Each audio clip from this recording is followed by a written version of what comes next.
చేసుకుందాం. పరిశుద్ధుడైన మత్తయి రాసిన సువార్త 26వ అధ్యాయము 21వ వచనము నుండి చదువుకుందాము. వారు భోజనము చేయుచుండగా ఆయన, మీలో ఒకడు నన్ను అప్పగించునని మీతో నిత్యముగా చెప్పుచున్నానెను. అందుకు వారు బహు దుఃఖపడి, ప్రతివాడు ప్రభువా నేనా అని ఆయనను అడుగగా, ఆయన, నాతో కూడా పాత్రలో చెయ్యముంచువాడెవడో వాడే నన్ను అప్పగించువాడు. చిన్న ప్రార్థన చేసుకుందాం. పరిశుద్ధుడా, ప్రేమగల దేవా, కృపగల దేవా, నీ ఘననామమునకు, బంగారు పాదములకు లెక్కలేని వందనములు, స్తోత్రములు, స్తుతులు, మరణాతులు, ప్రణుతులు, వినతులు, మంగళహారస్సులు చెల్లించుకుంటున్నాము. బైబిల్ మిషను బయలుపరిచిన యేసు ప్రభువా, బైబిల్ మిషను స్థాపించిన దైవజనుడా దేవదాసయ్య గారు మరణాతులు చెల్లిస్తున్నాం. శిలువ శ్రమల ధ్యాన దినాలలో 19వ రోజుగా నీ సన్నిధిలోనికి వచ్చాము. నీకు స్తోత్రములు. దేవా, ఈ సమయములో వాక్యములో నుండి కొన్ని సంగతులు, కొన్ని విషయాలు దేవా మేము ధ్యానము చేసుకుంటుండగా మీరు మాతో మాట్లాడండి. మీ స్తోత్రములు. నిలిచిన మీ దాసుని మీ శిలువ పునరుద్ధాన వెలుగులో మరుగు చేసుకుని మాట్లాడండి. వినటానికి, గ్రహించటానికి, అర్థము చేసుకునటానికి ఆత్మ కూడిన బిడలకు దయచేసి మాతో మాట్లాడమని మా మంచి బోధకుడైన యేసు నామమున ప్రార్థించుచున్నాను మా పరమ తండ్రి, ఆమేన్. శిలువనాథుడైన యేసుక్రీస్తు ప్రభువారి యొక్క దీవెనలు ఈ శిలువ ధ్యాన కూటములోనికి వచ్చిన మనందరికీ కలుగును గాక, ఆమేన్. మరణాత. కూర్చుందాము. ప్రియులారా, 19వ రోజుగా శిలువ శ్రమల ధ్యాన దినాలలో 19వ దినముగా ఈ దినము యొక్క వాక్యాన్ని మనము ధ్యానం చేసుకుందాము. ప్రియులారా, మరి గత 3 దినాలుగా పస్కా పండుగను గురించిన విషయాలు మనము ధ్యానిస్తూ ఉన్నాము. ఈరోజు పస్కాను భుజించుట అనేది వాక్యములో మనకి కనబడుచున్నటువంటి అంశము. ప్రియులారా, 21వ వచనములో వారు భోజనము చేయుచుండగా ఆయన, మీలో ఒకడు నన్ను అప్పగించునని మీతో నిత్యముగా చెప్పుచున్నాను. ప్రియులారా, ఒకే బల్ల మీద యేసు శిష్యులు కలిసి భోజనము చేస్తున్నారు. కనుక ఆ భోజనము చేసేటువంటి ఆ సమయములో యేసుక్రీస్తు ప్రభువారు వారితో ఏం చెబుతున్నారు, వారితో ఏం మాట్లాడుచున్నారు అనంటే, మీలో ఒకడు నన్ను అప్పగించునని నిత్యముగా చెప్పుచున్నాను అని ప్రభువారికి తెలియపరిచారు.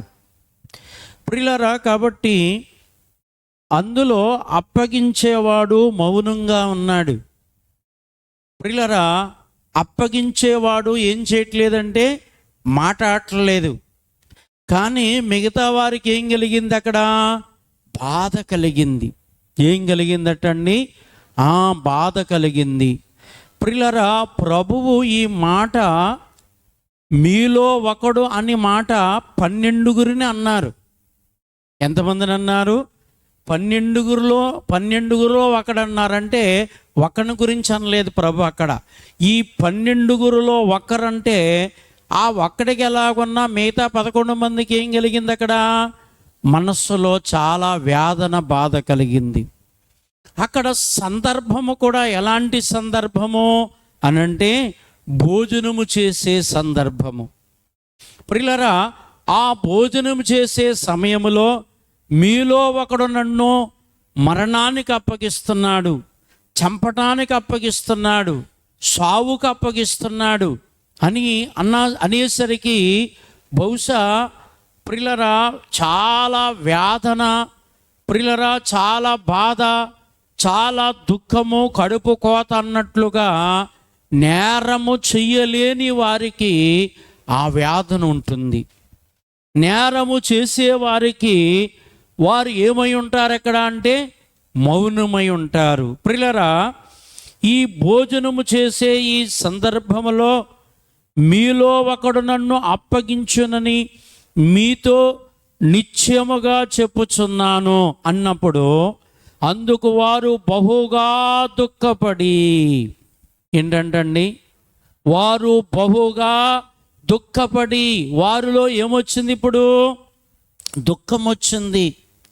ఆయనకి శిష్యులుగా ఉండి ఆయన అడుగులో అడుగు వేస్తూ, ఆయన చేసే భోజనము చేస్తూ, ఆయనతో కలిసిమెలిసి ప్రియులరా 3.5 సంవత్సరాల ప్రభువుతో సహవాసము చేస్తూ అనేకమైన బోధలు, అనేకమైన వరములు, అనేకమైన విద్యలు ప్రియులరా ఎన్నో వీరికి నేర్పిస్తూ, ప్రియులరా వీరిని బలపరుస్తూ, మరి వీరికి ఎన్నో విషయాలు బోధ చేస్తూ, ఒకటని చెప్పలేమటండి, ఎన్నో రీతిలుగా తరిపీదిస్తూ వీరిని ప్రభువు తయారు చేస్తున్నారు ఆయన శిష్యులుగా.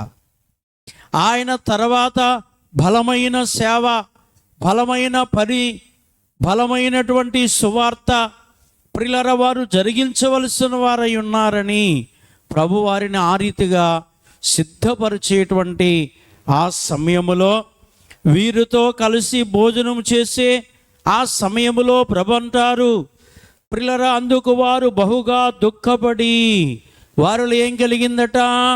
వేదన కలిగింది, దుఃఖము కలిగింది. ఆ ఒక్కడికి దుఃఖము కలగలేదు, వేదన కలగలేదు, బాధ కలగలేదు. నేరము చేసేవాడు ఆ పని త్వరగా జరిగించాలి అని ఆలోచనతో ప్రియులరా ఉన్నాడు. కానీ అయ్యో నేను చేసేది నేరమా, నేను చేసేది పాపమా, నేను చేసేది ఘోరమా, నేను చేసేది అన్యాయమా, ప్రియులరా ఇది దేవునికి వ్యతిరేకమా, ఇలాంటి ఆలోచన ఉందా? లేదు. ప్రియులరా ఇలాంటి ఆలోచన వారిలో లేదు. పాపం చేసేవారు కూడా అంతేనండి. ఎన్నో రకాల పాపాలు ఉన్నాయి. ప్రియులరా ఆ పాపానికి కాసేపు సంతోషము, కాసేపు ఆనందము, ఆ వ్యసనానికి, ఆ పాపానికి, ఆ చెడుగుకి, ఆ భయంకరమైన విరోధమైన పనికి ప్రియులరా కాసేపు సంతోషము కనుక ఆ పాపము చేసేయాలని, ఆ వ్యసనములో పడిపోవాలని ప్రియులరా ఆతోర్తద. కానీ అయ్యో దానివల్ల వచ్చే పరిణామం, దానివల్ల వచ్చే శిక్ష, దానివల్ల వచ్చేటువంటి తీర్పు ఏమై ఉందో ఆలోచించేవారు కొందరు ఉండొచ్చు. ప్రియులరా అందరిలో ఉండదు కనుక అందుకే ఈ వాక్యములో ప్రియులరా వాడైతే తన పని త్వరగా ముగించాలనుకుంటున్నాడు, కానీ మిగతా వారైతే దుఃఖపడిన వారై ఉన్నారు, వేదన పడిన వారై ఉన్నారు. అందుకే వారు బహు దుఃఖపడి ప్రతివాడు ప్రభుతో అన్నాడు, ప్రభువా నేనా అని ఆయనను అడుగగా, ఆయన నాతో కూడా ఈ పాత్రలో చెయ్యి ముంచువాడెవడో వాడే నన్ను అప్పగించువాడు. ప్రియులరా కాబట్టి ప్రతి ఒక్కరు అంటున్నారట, నేనా ప్రభువా, నేనా ప్రభువా, నేనా ప్రభువా అని ఒక్కొక్కరు ప్రియులరా యేసుక్రీస్తు ప్రభువారి దగ్గర వేదన పడుచు, దుఃఖపడుచు, కన్నీరు కారుస్తూ ప్రియులరా నేనా నేనా నేనా అంటూ ప్రియులరా వారు అలాగన వరుసగా వస్తే అప్పుడు ప్రభు అన్నారు, నాతో కూడా ఈ పాత్రలో చెయ్యముంచువాడు. ప్రియులరా వాడెవడు? వాడే నన్ను అప్పగించువాడు అని ప్రియులరా ఇక్కడ ప్రభువు తెలియపరుస్తూ 24 మనుష్య కుమారుని గురించి వ్రాయబడిన ప్రకారముగా ఆయన పోవుచున్నాడు, కానీ ఎవని చేత మనుష్య కుమారుడు అప్పగింపబడుచున్నాడో ఆ మనుషునికి శ్రమ, ఆ మనుషుడు పుట్టయుండని ఎడల వానికి మేలని చెప్పెను. ప్రియులారా, కనుక ఈ వ్యక్తిని గురించి ప్రభువు చాలా బాధపడుచున్నారు.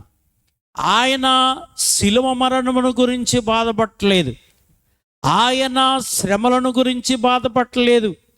శ్రమలు ఎలాగ ఆయన పొందవలసి ఉంది, శిలువ మరణం ఎలా పొందవలసి ఉంది, ప్రియులారా, వాటి కొరకు ఆయన బాధపడట్లేదు. కానీ ఆయనను అమ్మి, ఆయనను అప్పగించి ఆ శాపము, పాపము, ద్రోహము, నేరము ప్రియులారా తెచ్చుకునే ఆ వ్యక్తి కొరకు ఆయన ఏం చేస్తున్నారట, చాలా బాధపడుతూ ఉన్నారు. ప్రియులారా, అందుకే పైన అన్నారు, మనుష్య కుమారుని గురించి వ్రాయబడిన ప్రకారముగా ఆయన పోవుచున్నాడు. కానీ ఎవని చేత మనుష్య కుమారుడు అప్పగింపబడుచున్నాడో ఆ మనుషునికి శ్రమ. ఆ మనుషునికి ఏమిటంట, శ్రమ. ప్రియులారా, ఎలాంటి శ్రమ వస్తుందో, ప్రియులారా, ఎలాంటి శోధన వస్తుందో కనుక ప్రభువుకి ముందే తెలుసు. కనుక మనకి ముందు తెలియదు, జరుగుతున్నప్పుడే తెలుస్తూ ఉంటుంది. శ్రమ వచ్చినప్పుడే ఆ శ్రమను గురించి తెలుస్తుంది. కానీ ప్రియులారా, ముందుగా ఆ శ్రమ ఎరిగినది ఎవరు అనంటే ప్రభువే. ప్రియులారా, కాబట్టి ఆ మనుషునికి ఏమిటంటే శ్రమ. ప్రియులారా, కాబట్టి దేవుని యొక్క పరిచర్య విషయములో, దేవుని యొక్క సేవ విషయములో, ఆత్మల రక్షణ విషయములో ప్రియులారా ఇలాంటి యోధా లాంటి వారు ఉండవచ్చు. కనుక ఇలాంటి యోధా లాంటి వారు అనేకులు ఉండవచ్చు. అయితే అలాంటి వారికి వాక్యము చెప్పే మాట ఏమిటి అంటే శ్రమ. ప్రియులారా, అలాంటి వారికి ఏమిటంట, శ్రమ. ప్రియులారా, అందుకే దేవుని వాక్యాన్ని మనము గైగొనాలి, అలాగే దేవుని ఆజ్ఞలు మనము గైగొనాలి. నేనే మార్గమన్నా యేసయ్య మార్గాన్ని విడిచిపెట్టకుండా మనము నడవలసినటువంటి వారమై ఉన్నాం. లేకపోతే ఏం కనబడుతుంది ఇక్కడ అంటే శ్రమ కనబడుతుంది. ఏం కనబడుతుందట అండి, శ్రమ. ఆ శ్రమ ఏ శ్రమో మనము చెప్పలేము, లేక ఏ రకమైన శ్రమో మనము చెప్పగలమా, చెప్పలేము. ప్రియులారా, అలాంటి వ్యక్తి పుట్టి ఉండని ఎడల, ప్రియులంటే అతడు అలాంటి వాడు పుట్టక ఉంటే వాడికి మేలు అని ప్రభువు చెబుతున్నారు. ఏమవుతానంట, పుట్టకుండా ఉంటాని అతనికి ఏం కలుగును, ప్రియులారా మేలు కలుగును, మేలు కలుగును అన్నారు. ప్రియులారా, కాబట్టి మనం కొంచెం ముందుకు వెళ్దాం. ప్రియులారా, కాబట్టి యోహాను సువార్తలో కూడా మనము కొంచెముగా ధ్యానం చేస్తే ప్రియులారా 13వ అధ్యాయములో ఈవేళ 21 నుంచి 30 వచనాలలో కూడా ఈ మాటలు చూస్తాం. అయితే ఈ యోధా గురించినటువంటి ఒక మాట ఎవరి గురించి అంటండి, ఈ యోధా గురించి అక్కడ అలాంటి వ్యక్తి పుట్టకుండా ఉంటే మేలు. ప్రియులారా, అలాంటి వ్యక్తి పుట్టి పాపము చేసే కంటే అతడు పుట్టకుండా ఉంటేనే అతనికి ఏమిటంట మేలు అన్నారు కదా. యేసు ప్రభువు ప్రియులారా అతను గురించినటువంటి ప్రియులారా ఇంకొక మాట కొంచెముగా మనం ధ్యానం చేస్తే ప్రియులారా, కాబట్టి వాక్యములో అతని గురించి ఏముంటుంది అంటే 17 యోహాను సువార్త 17:12 చూస్తాం. నేను వారి యొద్ద ఉండగా నీవు నాకు అనుగ్రహించిన వారిని నీ నామమందు కాపాడితిని, నేను వారిని భద్రము చేసి తిని గనుక లేఖనము నెరవేరినట్లు ఆ నాశన పుత్రుడు తప్ప వారిలో మరి ఎవడనో నశింపను లేదు. 12 మంది శిష్యులను గురించి ప్రభువు చెప్పినటువంటి మాట అది. ప్రియులారా, కాబట్టి నీవు నాకు అనుగ్రహించు వారిని నీ నామమందు కాపాడితిని, నీవు నాకు అనుగ్రహించు వారిని నీ నామమందు ఏం చేశానంటే కాపాడి తిని. ప్రియులారా, యేసు ఈ 12 మంది శిష్యులలో 11 మందిని ఆయన ఏం చేశారంటే కాపాడారు. ప్రియులారా, దేవుడు అనుగ్రహించినటువంటి వారిని ఆయన ఏం చేశారు అక్కడ కాపాడారు. ప్రియులారా, అలాగే మనము మన కుటుంబాన్ని కాపాడుకోవాలి, మన బిడ్డలను కాపాడుకోవాలి, మన స్నేహితులను కాపాడుకోవాలి, మన బంధువులను కాపాడుకోవాలి, మన ఇరుగు పొరుగు వారిని కాపాడుకోవాలి. ప్రియులారా, మన ప్రాంతవాసులను మనం ఏం చేయాలంటే కాపాడుకోవాలి. ఇది మనకి చాలా అవసరమైన విషయం. ప్రియులారా, చాలామంది నాకెందుకులే అన్నట్లుగా ఏం చేస్తారట, వదిలేస్తూ ఉంటారు. వారు ఎలా తిరిగినా, ఎలా చేసినా, ఎలా మాట్లాడినా, ఎన్ని ఘోరాలు నేరాలు చేసినా, పాపాలు చేసినా, చెడుగుగా తిరిగినా, చెడ్డ మార్గములో నడుస్తూ ఉన్నా, మన కళ్ళెదురుకోకుండా ఎన్ని తప్పులు చేస్తున్నా కొంతమంది ఏం చేస్తారట, వదిలేస్తూ ఉంటారు. కానీ మనము వారిని కాపాడాలంట, విడిచిపెట్టకుండా, ఏం చేయకుండా, వదిలేయకుండా ఏం చేయాలి, కాపాడాలి. ప్రియులారా, బహుశా కొంతమంది తల్లిదండ్రులు అయ్యా మీ బిడ్డలను తీసుకురావట్లేదేంటి మందిరానికి అంటే వాళ్ళు ఏమంటారు, వాళ్ళు ఎనరండి, వాళ్ళు రారండి అని చెబుతారు.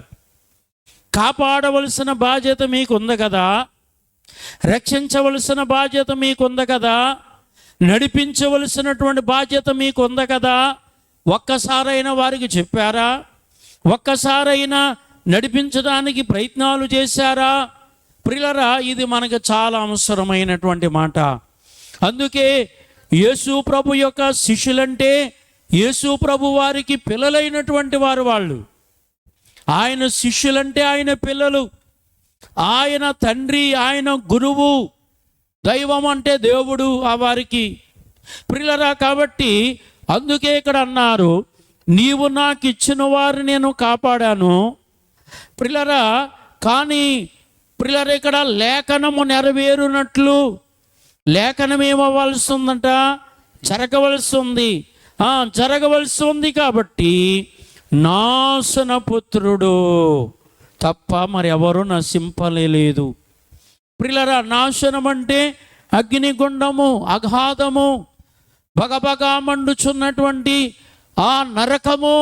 ప్రియులారా, కనుక చూడండి, జీవ మార్గములో నుండి, మోక్ష మార్గములో నుండి, స్వర్గ మార్గములో నుండి ఈ యోధ ఏ మార్గములోకి వెళ్ళిపోయాడట, నరక మార్గములోనికి వెళ్ళిపోయాడు, నాశన మార్గములోకి వెళ్ళిపోయాడు. యేసయ్య మాటలు వినలేదు, యేసయ్యకు లోబడలేదు, యేసయ్యకు విధేయుడయ్యాడా, కాలేదు. ప్రియులారా, కాబట్టి అందుకే నశించుచున్న ప్రతి ఒక్కరిని రక్షించే బాధ్యత, భారము దేవుడు మనందరి మీద పెట్టారు. ప్రియులారా, మనందరి మీద పెట్టారు కనుక వారు విన్నా వినకపోయినా, మారినా మారకపోయినా, రక్షించబడినా రక్షించబడకపోయినా వారికి చెప్పి, వారికి తెలియచేసి, వారిని నడిపించి, వారిని దేవుని యొద్దకు తీసుకురాగలిగినటువంటి బాధ్యత మనందరికీ కూడా ఉందా?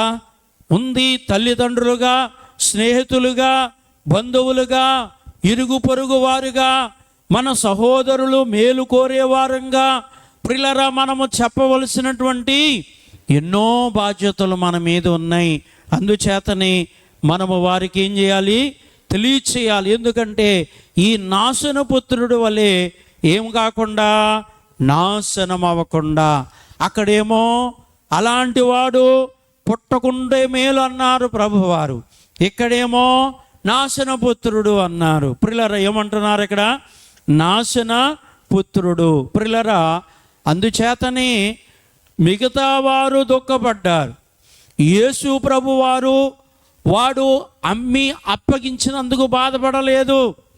వాడు చేసిన పాపానికి వాడికి వచ్చే శిక్ష చూసి బాధపడ్డారు. అలాంటి వాడు పుట్టకుండుంటే ఆ నాశనం వాడికి రాదు కదా, నా నేరం వాడి మీద పడదు కదా, నాకు చేసిన కీడును బట్టి ప్రతి కీడు వాడి మీదకి రాదు కదా అని ప్రభువాని గురించి ఏం చేశారట, చాలా బాధపడినట్లుగా వాక్యములో మనం కనబడుతూ ఉంది.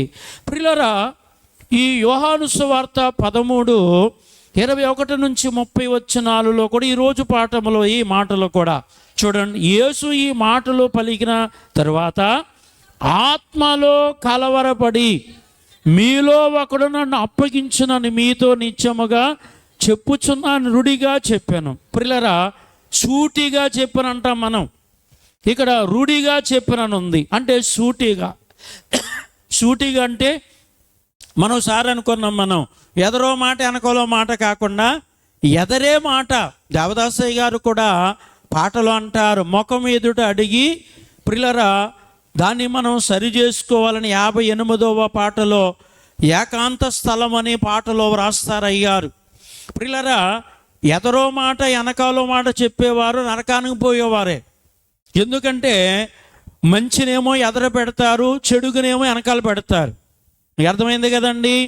మనలో రెండు ఉండకూడదు, చెడుకి చోటు ఉండకూడదు అన్నమాట. ఎదరే ఉండాలి, ఏది ఉన్నా వెనకాల ఉండకూడదు. ఇంకా వెనకాలంటే దాయటం, చెడుగును చూడటం. అయ్యగారు చెప్పారు, చెడుగును చూసిన వారు చెడిపోతారు, మంచిని చూసిన వారు అభివృద్ధి చెందుతారన్నారు. ప్రియులారా, అందుకే రుడిగా ప్రభువు ఏం చెప్పారు ఇక్కడ అంటే, ఆత్మలో కలవరపడి. ఎక్కడంటండి? ఆత్మలో కలవరపడి. ఇంకో చోట ఆత్మలో మూలుగుచుండని ఉంటుంది.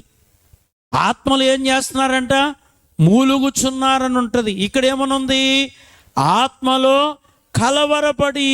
ప్రియులారా, యేసుక్రీస్తు ప్రభువారు ఈ యోధా గురించి, ప్రియులారా, ఈ నాశనపుత్రుడు గురించి, ప్రియులారా, ఆయన ఆత్మలో ఏమొచ్చిందట?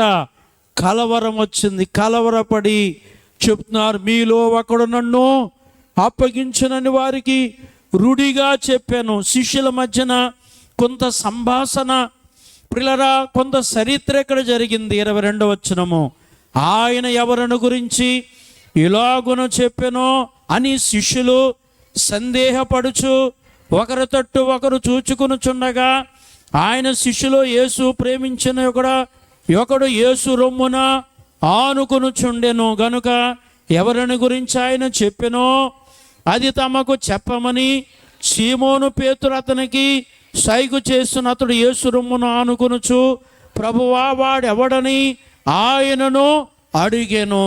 ప్రియులారా, ఈ వేళ చరిత్రలో కూడా పేతురు యోహానుల మధ్యన జరుగుతూ ఆ వ్యక్తి బయటికి వచ్చాడు. ప్రియులారా, ఆ వ్యక్తి బయటకు వచ్చారు. యోహాను గారికి ఉన్నటువంటి బిరుదు గురించి చెప్పాను, యేసు రొమ్మున ఆనుకున్న శిష్యుడు అని. ప్రియులారా, ప్రభువుతో సనువుగా మాట్లాడి, ప్రియులారా, విషయాన్ని తెలుసుకోగలిగిన వ్యక్తి యోహాను గారే.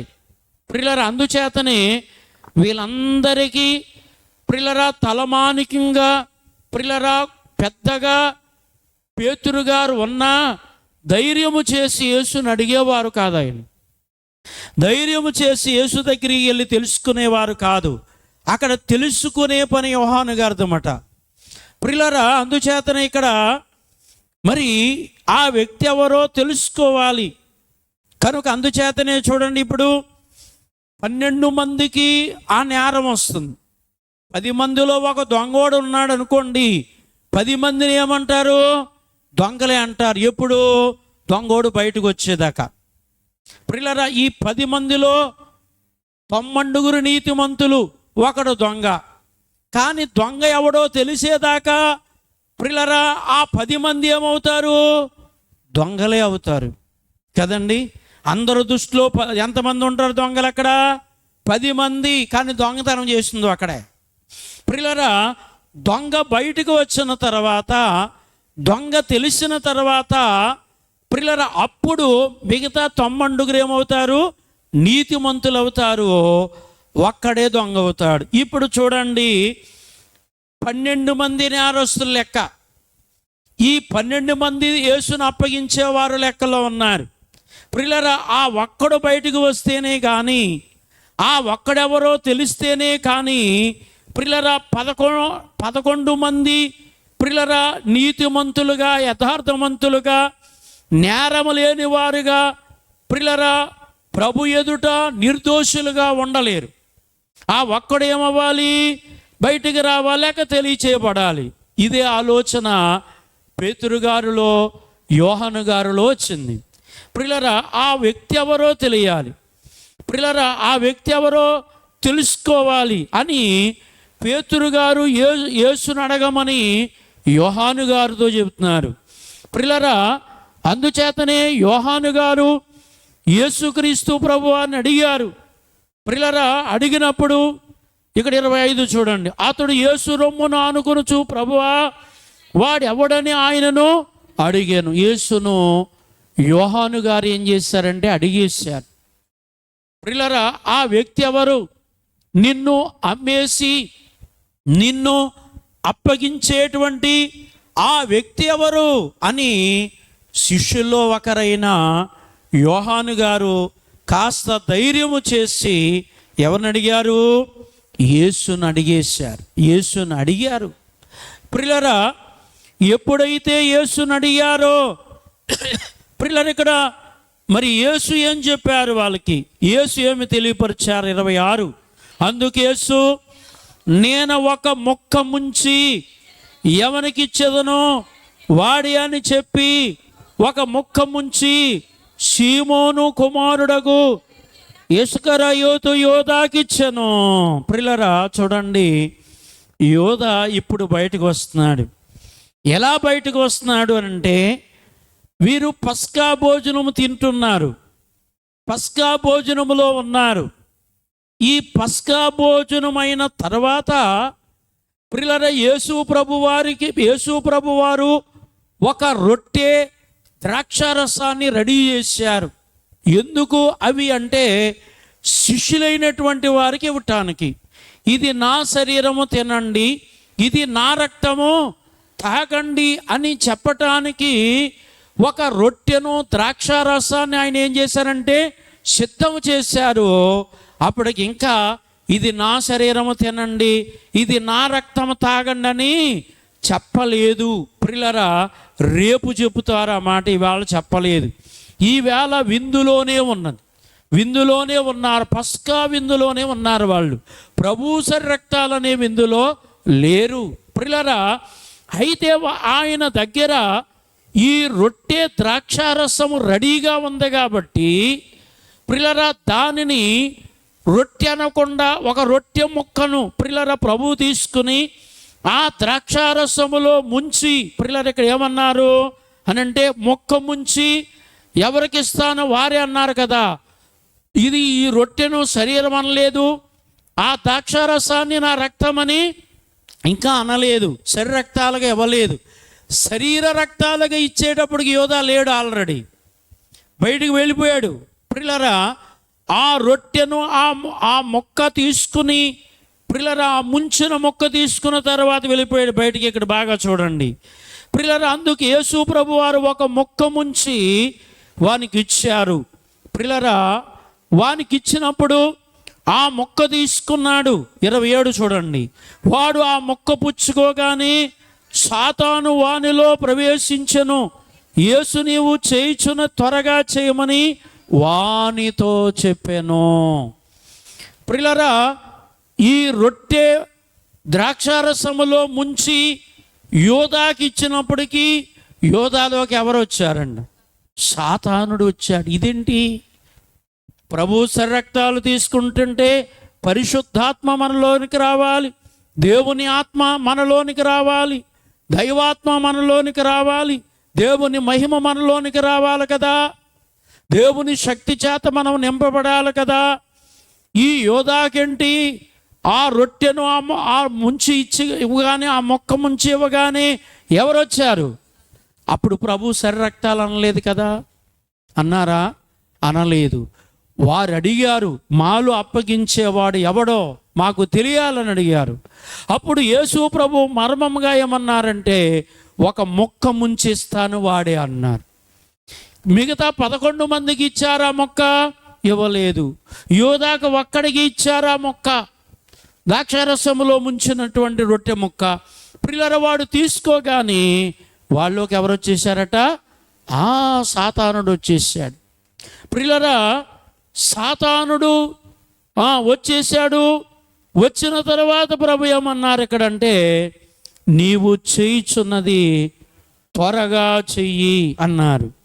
ఆలస్యం చేయొద్దన్నారు. నీ పని త్వరగా కానిమ్మన్నారు. నీవు చేయుచున్నది త్వరగా చెయ్యి అని వానితో ప్రభువు చెప్పారు. ప్రియులారా, కాబట్టి మరి ఇక్కడ కింద 28 చూడండి. ఆయన ఎందు నిమిత్తము అతనితో అలాగు చెప్పెనో అది భోజనముకు కూర్చున్న వారిలో ఎవనికిని తెలియలేదు. వీళ్ళిద్దరికీ తెలుసు కదా. 11 మందిలో 9 తెలియకపోయినా పేతురుకు, యోహానుకి తెలుసు. ఎందుకు? ఆల్రెడీ ప్రభువుని అడిగారు. ప్రభు మొక్క ముంచిస్తాను వాడే అన్నారు. అది వీళ్ళిద్దరికీ తెలుసు. కనమ 9 విషయము తెలియదు. అందుకే ఇక్కడ రాశారు యోహాను గారు ఏమనేనంటే, ప్రియులారా, యేసు అలాగూ చెప్పింది.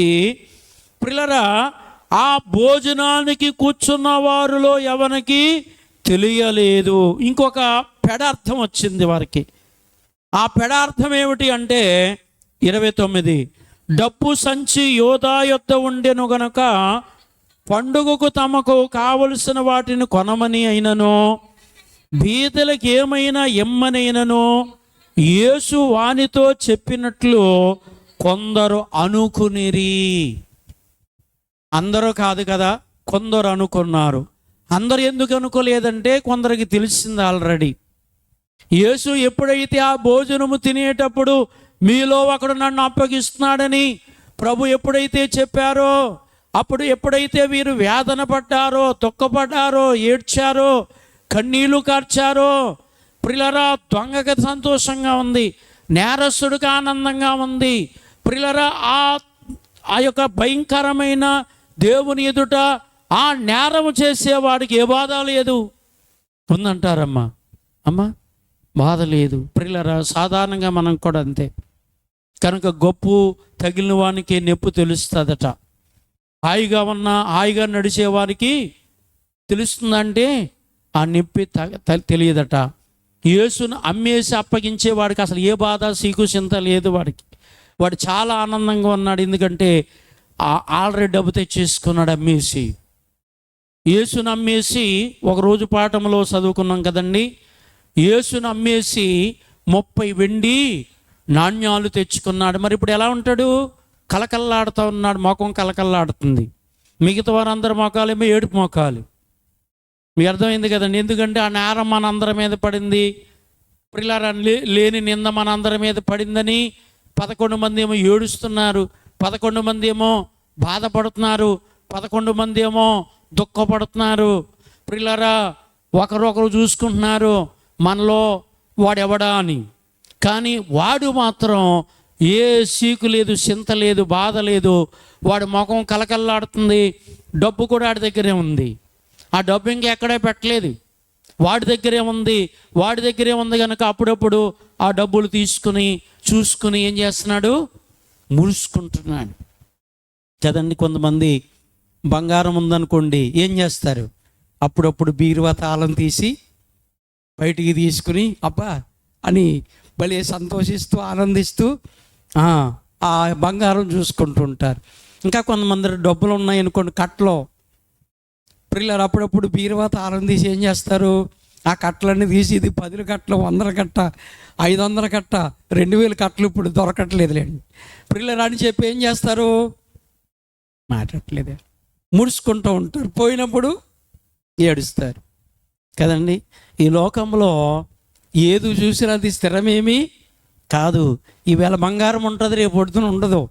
ఇవాళ డబ్బు ఉంటుంది, రేపు పొద్దున ఉండదు. ప్రియులారా, ఉన్నప్పుడేమో నవ్వుతాము, పోయినప్పుడేమో అమ్మా. యోధా ఏం చేస్తున్నాడు ఇప్పుడు? అందరూ ఏడుస్తుంటే వాడు నవ్వుతున్నాడు, అందరూ బాధపడుతుంటే వాడు సంతోషిస్తున్నాడు. కారణం ఏమిటి? యేసును అమ్మేసి 30 వెండి నాణ్యాలు తెచ్చుకున్నాడు కనుక. ప్రియులారా, వాడి దగ్గర ఏమున్నాయి? ఆ డబ్బు ఉంది, ఇంకో డబ్బు కూడా ఉంది. ఇంకో డబ్బు ఏంటి? సంచి, కానుకలు సంచి ఉంది. ఆల్రెడీ అక్కడ చూసాం మనం. కానుకల డబ్బు ఉంది వాడి దగ్గర. ప్రియులారా, అందుకే కొందరు ఏమనుకున్నారంట, ఈ పస్కా పండుగలో ప్రియులారా ఏమైనా కొనమని కానీ బేదలకు ఏమైనా ఇమ్మని కానీ ప్రభు చెప్పారు అని కొందరు అనుకునిరి. ప్రియులారా, కాబట్టి వాళ్ళకి ఈ డబ్బు తెలియదు. ప్రియులారా, ఏ డబ్బు తెలియదు? యేసును అమ్మేసి 30 వెండి నాణ్యాలు తెచ్చుకున్న డబ్బు తెలియదు. యేసుకి నిమిత్తంగా వచ్చిన కానుకలు సంచే వాడి దగ్గర ఉన్న సంగతి మాత్రమే తెలుసు. ప్రియులారా, కాబట్టి అందుచేతనే కొందరు అలా అనుకున్నారు. కానీ పేతురుకు, యోహానుకు వ్యక్తి బయటపడ్డాడు. ప్రియులారా, వ్యక్తి బయటపడ్డాడు కాబట్టి వీళ్ళు జాగ్రత్త పడ్డారు. ఇప్పుడు మీకు అర్థమైంది కదండి. వాళ్ళలో ఏ వ్యక్తి యేసును అమ్మి అప్పగిస్తున్నాడో తెలియలేదనుకోండి, బహుశా యోధా మాటలు కూడా చాలామంది వింటారు కదా మిగతా వాళ్ళు. మిగతా 11 మందిలో ప్రియులారా యోధా మాటలు విని యోధాతో తిరిగి యోధా వలె చెడిపోయే అవకాశం కూడా, నాశనమయ్యే అవకాశం కూడా ఉంటుంది కదా ప్రియులారా. అందుకే వీళ్ళకి ఎప్పుడైతే తెలిసిందో అప్పుడు వాళ్ళకి అర్థమైపోయింది. వాడిని పక్కన పెట్టారు. ఇంకా వాడి వైపు చూడట్లేదు, వాడి మాట వింటలేదు, వాడిని కలుపుకుంటలేదు, వాడితో ఏకమై ఉండట్లేదు, వాడిని చూడగానే విరోధంగా చూస్తున్నారు. ప్రియులారా, అలా చూడకపోతే వీళ్ళు కూడా చెడిపోయే అవకాశం, వీళ్ళు కూడా దేవునికి విరోధముగా నాశనమయ్యే అవకాశము ఉంటూ ఉంటుంది. ప్రియులారా, అందుచేతనే వీళ్ళు యేసు వైపే చూస్తున్నారు. యేసు ఏం చెబితే అదే చేస్తున్నారు. యేసు ఎలా నడమంటే అలా నడుస్తున్నారు. ఇంకా వాడితో సహవాసాన్ని ఆపేసుకున్నారు, కట్ చేసేసుకున్నారు, తొలగించుకున్నారు. ఎందుకంటే రుజువైపోయింది, యేసును నమ్మేసింది వాడే, యేసును అప్పగించేది కూడా వాడే. ఇంకా అప్పగించలేదన్నమాట, అప్పగిస్తాడు కానీ అమ్మేసి డబ్బు తెచ్చేసుకున్నాడు. ప్రియులారా, వాడి అని రుజువైపోయింది కాబట్టి ఇక ఆ సహవాసానికి వారు వెళ్ళలేదు. మనము కూడా చాలా జాగ్రత్తగా ఉండాలి. మనలోనే తేడాగా ఉంటారు. యోధా లాంటి వాళ్ళు ఉండొచ్చు, అప్పటికప్పుడు సైతాన్ని మార్చేస్తుంది. మనలో తేడా కాదు అక్కడ. ఇక్కడ యోధా దేవునికి వ్యతిరేకంగా ఎప్పుడు తిరిగాడు? సైతాన్ వచ్చేసిన తర్వాతే కదా. సైతాను వాడేసుకుని దేవునికి విరోధమైన ఎన్నో పనులు చేసి. ప్రియులారా, అలాగే మనలో కూడా కొంతమందిని ఎవరు వాడేసుకుంటారు? సాతాను వాడేసుకుంటారు. వాళ్ళ మాటలు విన్నామా, వాళ్ళు చెప్పినట్టు నడిచామా, వాళ్ళు చెప్పినట్టు చేశామా, వాళ్ళతో పాటు మనకి కూడా పతనమే, వాళ్ళతో పాటు మనకి కూడా నాశనమే. మన ఆత్మీయ తండ్రి దైవజనులు దేవదాసయ్య గారు ఒక మాట రాశారు. సాతాను మాటలు దూతలు కూడా విని దాన్ని నమ్ముకుని వచ్చేసినాయి. ప్రియులారా, సాతాను, దాని దూతలు, దేవుని దూతలు. సాతాను ఒక్కడే విరోధమైన పనిచేసి ప్రియులారా, కనుక దాని దూతలు ప్రియులారా దేవుని విడిచిపెట్టి ఆ సాతానును పడిపోయి దేవునికి విరోధంగా చేసిన ఆ సాతాను నమ్ముకుని అవి కూడా ఏం చేసినాయట? వచ్చేసాయి. ప్రియులారా, అవి కూడా వచ్చేసినాయి. అందుకే అప్పుడప్పుడు అంటున్నాం, నీవు చెడావు, నీ మాటలు విని మేము కూడా చెడిపోయాం, నీకు నరకమే మాకు నరకమే అనంట దూతలు అప్పుడప్పుడు దాన్ని పీడిస్తున్నాయని మన దైవజనులు రాశారు ఆల్రెడీ. కాబట్టి అందుచేతనే ప్రియులారా, ఒకడు చెడి 10 మందిని చెడిపే అవకాశం ఉంటుంది. అందుకే ఆ చెడిని వాడి సహవాసానికి ఈ 10 మంది వెళితే వాళ్ళు చెడిపోయే అవకాశము ఉంది. అందుకే ఇక్కడ రుజువైపోయింది కాబట్టి ప్రియులారా, ప్రభువు కూడా వాడిని ఉంచలేదు అక్కడ. మెయిన్ కారణము, ప్రభువు కూడా యోధాని ఈ 12గురులో ప్రియులారా 12వ వాడుగా ఉన్న యోధాను ఉంచనిచ్చారా? పంపించేశారు అక్కడి నుంచి. ఈ 12 మందిలో 11 మంది ఉన్నా ఒకటి తగ్గినా పర్లేదని చెప్పి, ఎందుకంటే ఈ ఒక్కడిని బట్టి మిగతా వాళ్ళు కూడా చెడిపోయే అవకాశం ఉంది. అందుకని అక్కడ ప్రభు ఏం చేశారు? ప్రియులారా, పంపించేశారు, వాడిని బయటికి పంపించేశారు. ఇక్కడ ఉంది కింద మాట ఏమని? వాడు ఆ మొక్క పుచ్చుకుని వెంటనే బయటికి వెళ్ళిపోయెను. అప్పుడు ఆ రాత్రి ఏం జరిగింది అది రేపు. వాడు వెళ్ళిపోయిన రాత్రి ఏం జరిగింది అనేది రేపు, ఈవేళ లేదు. ఈవేళ ఏమిటి అంటే యేసు దగ్గర నుండి 11 మంది శిష్యుల్లో నుండి వాడు ఏమైపోయాడట? బయటికి వెళ్ళిపోయాడు. ప్రియులారా, వాడు ఉండుట వల్ల మిగతా వారికి కూడా నష్టమే, వారు ఉండుట వలన మిగతా వారికి కూడా అపాయమే, మిగతా వారికి కూడా కీడే, ప్రమాదమే. ఇది ఎరిగినటువంటి ప్రభువు వాడికి ఒక మొక్క ఇచ్చి నీవు చేయవలసింది త్వరగా చెయ్యి అని ఏం చేశారట? బయటికి పంపించేశారు. వాడు బయటికి వెళ్ళిపోయాడు. ప్రియులారా, కాబట్టి అందుకే ప్రభు అంటారు, దుష్టుల ఆలోచన చొప్పున నడవద్దు, పాపుల మార్గాన నిలవద్దు, అపహాస్కులు కూర్చున్న చోట కూర్చోవద్దు. యెహోవా దేవుని ధర్మశాస్త్రమైన బైబిలు గ్రంథాన్ని దివారాత్రులు మనం ఏం చేయాలి? ధ్యానము చేయాలి. మన ఆత్మీయ తండ్రి ఆరాధనలో కూడా ఓ చక్కటి మాట అంటారు, పరిశుద్ధుల సహవాసము. ఎవరు సహవాసమట? పాపం చేసేవారు సహవాసం కాదట, చెడుగు చేసేవారు సహవాసం కాదట. అన్యాయాలు, అక్రమాలు, దుర్మార్గాలు అన్ని పాపంలోకి వస్తున్నాయి. ఈ ఆళ్ళ సహవాసములోకి మనం వెళ్ళకూడదట. మనము ఎవరి సహవాసములో ఉండాలి? పరిశుద్ధుల సహవాసము. మనకి ఎవరి సహవాసము కావాలటండి? పరిశుద్ధులతో సహవాసము చేస్తే మనము పరిశుద్ధులం అవుతాం. పాపులతో సహవాసము చేస్తే మనము పాపులం అవుతాం. చెడుగు చేసేవారితో సహవాసం చేస్తే మనము చెడిపోతాం. ప్రియులారా, కాబట్టి అందుచేతనే మన సహవాసం బాగుంటే మన జీవితం బాగుంటుంది, మన బ్రతుకు బాగుంటుంది, మన పంట పండుతుంది. అనగా మన ఆత్మ నిత్య జీవానికి చేరుతుంది. అదే పంట పండటం అంటే. ప్రియులారా, అదే పంట పండటం అంటే, లేకపోతే నరకమే, నిత్య నరకమే. కాబట్టి అందుచేతనే ప్రభువు ఆ మొక్క ఇచ్చి, ప్రియులారా, బహుశా వారి మధ్యన వాడు ఉండటము చాలా అపాయకరమని దేవునికి తెలుసు. మరి మీలో ఒకడు అప్పగిస్తాడన్నప్పుడు వారు అడిగినప్పుడు మీకెందుకు, మీరు నా మాట విని అలా ఉండండి అనాలి ప్రభు. అసలు అక్కడ అనలేదు. ఒక మొక్క ముంచిస్తాను వాడే అన్నారు. ప్రియులారా, ఇచ్చిన తర్వాత వాడు తెలియపరచబడిన తర్వాత ఇక అక్కడ ప్రభు వాడిని ఉంచలేదు. ఉంచారా? ప్రభు ఉంచలేదు. వాణ్ణి నీ వెళ్ళి నీవు చేయాలనుకున్న త్వరగా చెయ్యి అన్నారు. వెళ్ళిపో అనకుండా నీవు చేయవలసింది త్వరగా చెయ్యి అన్నారు. ప్రియులారా, మొక్క తీసుకుని వాడు ఏం చేశాడు? ఇప్పుడు బయటికి వెళ్ళిపోయాడు. అప్పుడు ప్రభు అంటారు, పిల్లలారా అని. రేపు వస్తుంది అంశం, ఇవాళ రాదు. ప్రియులారా, కాబట్టి ఆ రాత్రి వాడు వెళ్ళిపోయాడు.